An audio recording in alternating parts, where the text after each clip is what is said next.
Assalamualaikum warahmatullahi wabarakatuh. Halo teman-teman semua, perkenalkan nama saya Alkan Azra Wiraganda, mahasiswa semester 5 KPHB dari jurusan Hukum Keluarga Universitas Islam Negeri Sunan Gunung Jati Bandung. Di video kali ini saya akan membahas satu kasus pelanggaran HAM berat yang sampai sekarang masih jadi luka sejarah bangsa kita, yaitu tragedi Wamena tahun 2003. Saya pilih kasus ini karena menurut saya peristiwa ini menggambarkan betapa pentingnya keadilan, kemanusiaan, dan empati dalam penegakan hukum di Indonesia.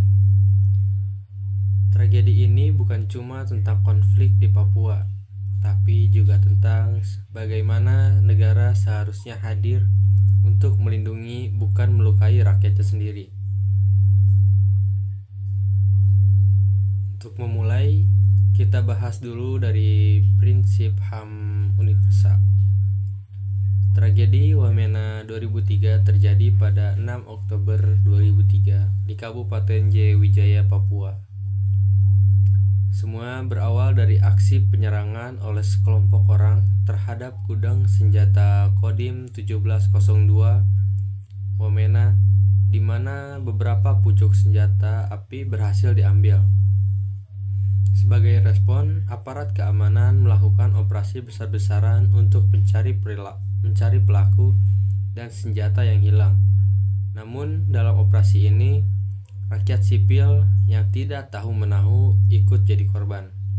Pasukan keamanan melakukan penyisiran dari desa ke desa, membakar rumah, kebun, dan harta benda warga. Warga ketakutan dan melarikan diri ke pegunungan tanpa persediaan makanan. Berdasarkan laporan Komnas HAM tahun 2004, akibat operasi ini lebih dari 50 orang warga tewas, sebagian besar karena kelaparan dan penyakit selama pengungsian. Ratusan rumah dan gereja dibakar, dan sekitar 7.000 orang mengungsi ke daerah pegunungan di sekitar Wamena. Kalau kita lihat dari Universal Declaration of Human Rights atau UDHR, ada banyak prinsip yang dilanggar, antara lain yang pertama pasal 3 tentang hak hidup, kebebasan, dan keamanan pribadi. Pasal 5, hak untuk tidak disiksa dan tidak diperlakukan secara kejam, tidak manusiawi, atau merendahkan martabat. Pasal 9, hak untuk tidak ditangkap atau ditahan secara sewenang-wenang. Pasal 17, hak atas kepemilikan harta benda tanpa perampasan sewenang-wenang. Artinya, tindakan operasi militer yang menimbulkan korban sipil ini merupakan pelanggaran prinsip-prinsip dasar kemanusiaan. Negara seharusnya menegakkan hukum dan pendekatan yang menghormati hak hidup dan martabat manusia, bukan dengan kekerasan. Sayangnya, dalam kasus Wamena, pelanggaran ini belum mendapat keadilan penuh sampai hari ini. Laporan Komnas HAM sudah lama diserahkan ke Jaksa Agung, tapi belum ada proses pengadilan HAM yang berjalan. Kalau kita lihat dari sisi Islam, pelanggaran HAM di Wamena jelas bertentangan dengan ajaran agama. Dalam Islam, manusia diciptakan Allah dengan kehormatan. Allah berfirman dalam Quran surat Al-Isra ayat 70 yang artinya, dan sesungguhnya kami telah memuliakan anak-anak Adam. Artinya, setiap orang punya hak untuk dihormati dan dilindungi tanpa memandang suku, ras, atau daerah. Selain itu, dalam Quran surat Al-Maidah ayat 32, Allah menegaskan bahwa membunuh satu jiwa tanpa alasan yang benar sama seperti membunuh seluruh manusia. Ayat ini menunjukkan bahwa Islam sangat menghargai nyawa dan melarang kekerasan terhadap orang yang tidak bersalah. Nah, kalau kita kaitkan dengan maqasid syariah atau tujuan utama syariat, Maka pelanggaran di Wamena ini bertentangan dengan 3 prinsip pokok. Yang pertama tentang hifz an-nafs atau menjaga jiwa karena banyak nyawa melayang akibat operasi militer. Yang kedua, hifz al-mal atau menjaga harta karena harta warga dibakar dan dirampas. Yang ketiga, hifz al-ird, menjaga kehormatan karena masyarakat diperlakukan dengan kekerasan dan rasa takut. Islam sangat menekankan keadilan dan rahmatan lil alamin atau kasih sayang dalam setiap tindakan. Bahkan dalam peperangan pun Islam melarang membunuh warga sipil, perempuan, anak-anak, dan merusak tempat ibadah. Artinya, apalagi dalam situasi damai dan tidak ada alasan untuk menggunakan kekerasan berlebihan yang melanggar kemanusiaan. Oke, lanjut ke analisis aturan yang dilanggar. Dari sisi hukum nasional dan internasional, tragedi Wamena jelas termasuk kategori pelanggaran HAM berat. Beberapa aturan hukum yang dilanggar antara lain Undang-Undang 1945 Pasal 281 Ayat 1. Setiap orang berhak atas hak hidup dan tidak boleh disiksa. Yang kedua, Undang-Undang Nomor 39 Tahun 1999 tentang HAM Pasal 4 dan 3 dan 33 hak hidup, hak rasa aman, dan perlindungan dari penyiksaan. Undang-Undang Nomor 26 Tahun 2000 tentang Pengadilan HAM Pasal 9 huruf A sampai D, pembunuhan, penyiksaan, pengusiran secara paksa, dan perampasan kemerdekaan termasuk ke dalam pelanggaran HAM berat. Selain itu, Indonesia juga terikat hukum dengan internasional seperti Konvensi Menentang Penyiksaan atau CAT tahun 1984 dan Konvenan Internasional tentang Hak Sipil dan Politik atau ICCPR yang diratifikasi lewat Undang-Undang Nomor 12 Tahun 2005.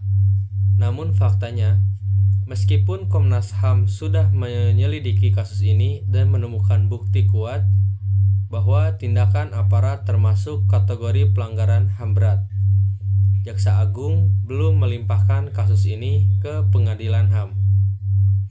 Ini salah satu masalah terbesar dalam penegakan HAM di Indonesia. Impunitas atau rasa kebal hukum bagi pelaku yang berasal dari institusi negara.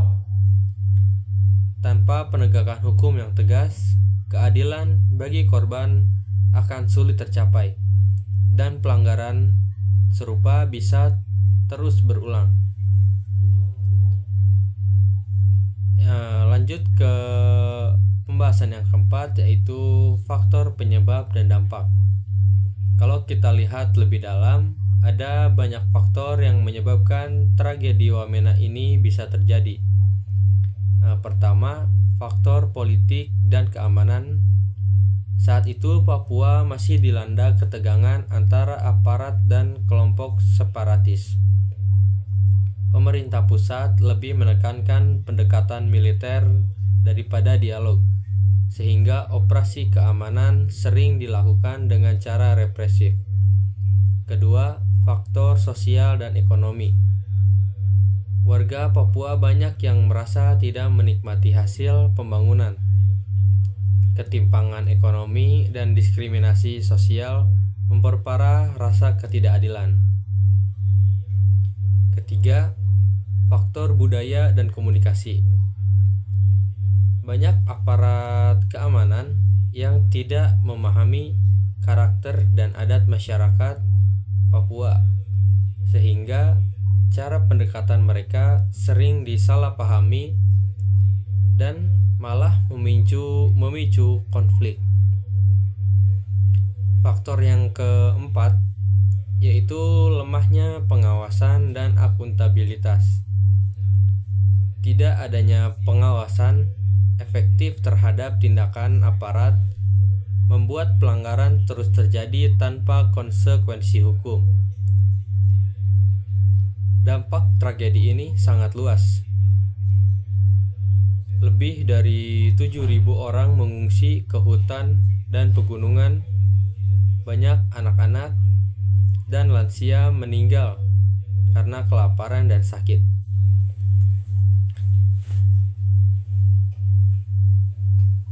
Akibat selanjutnya yaitu trauma psikologis yang mendalam sampai bertahun-tahun kemudian.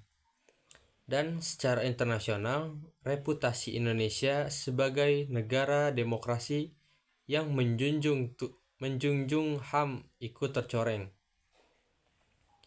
Kasus ini bahkan pernah disorot oleh Human Rights Watch dan Amnesty International yang mendesak pemerintah Indonesia agar menuntaskan penyelidikan dan memberi keadilan bagi korban. Baik, kita masuk ke solusi dan refleksi etis. Nah, terakhir kita bahas tentang solusi dan refleksi etisnya. Menurut saya, ada beberapa langkah penting yang bisa diambil agar pelanggaran seperti ini tidak terulang lagi. Yang pertama, menegakkan hukum dengan sungguh-sungguh. Pemerintah, terutama Kejaksaan Agung, harus menindaklanjuti hasil penyelidikan Komnas HAM dan membawa kasus ini ke pengadilan HAM. Keadilan tidak akan tercapai tanpa pertanggungjawaban hukum. Yang kedua, memberikan pemulihan bagi korban. Korban dan keluarga perlu mendapatkan kompensasi, rehabilitasi medis, psikologis, serta jaminan agar mereka bisa kembali hidup layak.